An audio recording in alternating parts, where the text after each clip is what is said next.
एक गलत आइडेंटिफिकेशन जो सेंचुरी से चल रही है।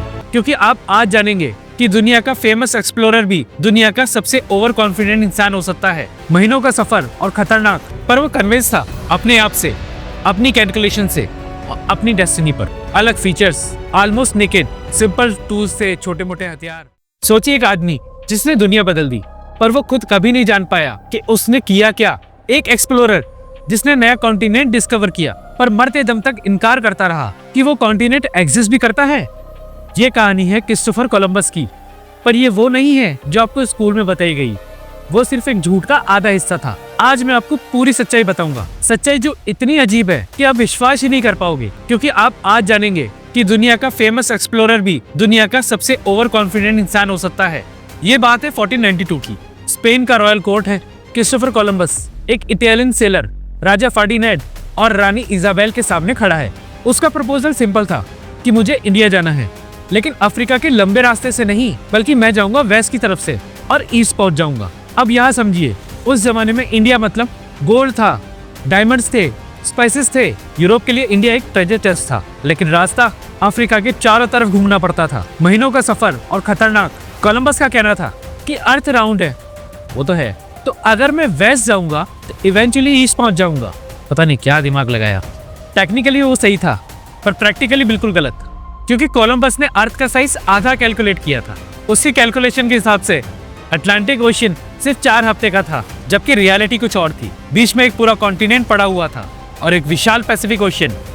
लेकिन कोलंबस को इन सब का कोई आइडिया नहीं था। स्पेन के एडवाइजर्स ने बोला कि तुम्हारी ज्योग्राफी बिल्कुल गलत है। पुर्तगाल ने उसका प्रपोजल रिजेक्ट कर दिया, कहा तुम्हारे नंबर्स नॉनसेंस है। पर वो कन्विंस था अपने आप से, अपनी कैलकुलेशन से, अपनी डेस्टिनी पर। और फाइनली स्पेन ने हाँ कर दी। 3 शिप्स, 90 मेंस और एक मिशन इंडिया को ढूंढना। 3 अगस्त 1492 अटलांटिक ओशियन में कोई लैंड नहीं, कोई डायरेक्शन नहीं, सिर्फ पानी और एंडलेस पानी।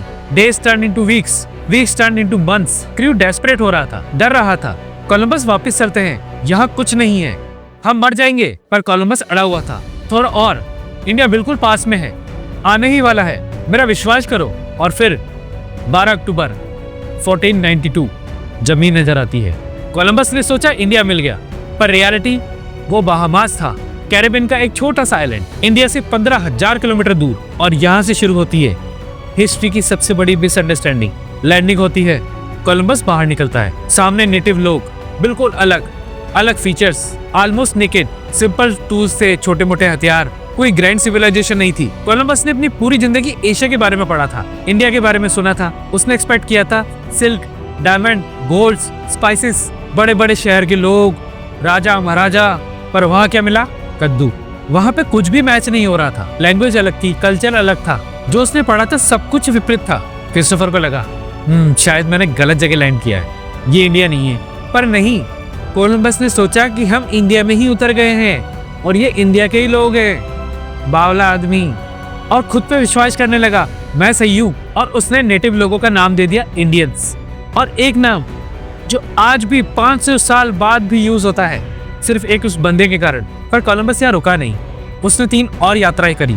1502 में उसने क्यूबा एक्सप्लोर किया और उसको समझा कि वो चाइना है, और सोचने लगा कि चाइना का किंग वहाँ आसपास घूम रहा होगा। फिर वो वेनेजुएला पहुंचा और एक बहुत बड़ी रिवर देखी, और उसको लगा कि इतनी बड़ी रिवर तो एशिया में हो सकती है। मतलब सब कुछ दिमाग से चल रहा था उसका। तो फिर वो सेंट्रल अमेरिका गया, कुछ ढूंढने, खोज करने कि उससे कुछ ना कुछ तो मिल जाए। पर सारे एविडेंस उसके खिलाफ थे। वेदर का पैटर्न अलग, स्टार्स की पोजीशन बिल्कुल अलग, ऐसे एनिमल्स जो कभी एशिया में डॉक्यूमेंटेड नहीं हुए थे, वो उसे वहां दिख गए। और भाई साहब माने बैठे, पूरा यूनिवर्स चिल्ला रहा था कि कोलंबस ये एशिया नहीं है। पर भाई वो मानने को तैयार ही नहीं था। अपनी डायरी में लिखता रहा कि मैंने एशिया का रास्ता ढूंढ लिया है। कॉन्फिडेंस या डेल्यूजन, या फिर दोनों। मीनवाइल एक और एक्सप्लोरर आ रहा था सीन के अंदर, अमेरिगो वेस्पुसी। उसने सेम एरिया एक्सप्लोर किए, सेम लैंड्स देखी, सेम एनिमल्स, सब कुछ सेम देखा। पर उसके अंदर एक खूबी थी जो कोलंबस में नहीं थी, वो एविडेंस एक्सेप्ट करता था। उसने 1502 से 1504 तक खूब लेटर्स लिखे यूरोप के स्कॉलर्स को। उसने एस्ट्रोनॉमिकल ऑब्जर्वेशंस भी दी और क्लियरली बोला कि ये इंडिया नहीं है, ये कोई दूसरा ही जगह है, एक ऐसा कॉन्टिनेंट जो हमारी बुक के अंदर है ही नहीं। सारा यूरोप शॉक्ड रह गया। स्कॉलर्स ने वेरीफाई किया, मैप्स देखे, डेटा देखा, सब कन्विंस्ड हो गए, हाँ सच में ये एक नया कॉन्टिनेंट है। 1507 में एक जर्मन कार्टोग्राफर मार्टिन वाल्डसीमुलर ने एक वर्ल्ड मैप बनाया और न्यू कॉन्टिनेंट को नाम दिया अमेरिका। अमेरिगो वेस्पुसी के नाम पर। और कोलंबस 1506 में उसने अंतिम सांसें ली और वो मरते दम तक अपने बेड पर लेटर्स लिखता रहा कि मैंने ही एशिया डिस्कवर किया, दुनिया गलत है, मैं सही हूँ। जबकि उसने पूरा एक नया कॉन्टिनेंट डिस्कवर किया था, पर वो अपनी जिद पे अड़ा हुआ था क्योंकि उसके दिमाग में था इंडिया, गोल्ड, डायमंड, स्पाइसेस। वो कभी मानने को तैयार ही नहीं हुआ कि उसने एशिया नहीं ढूंढा।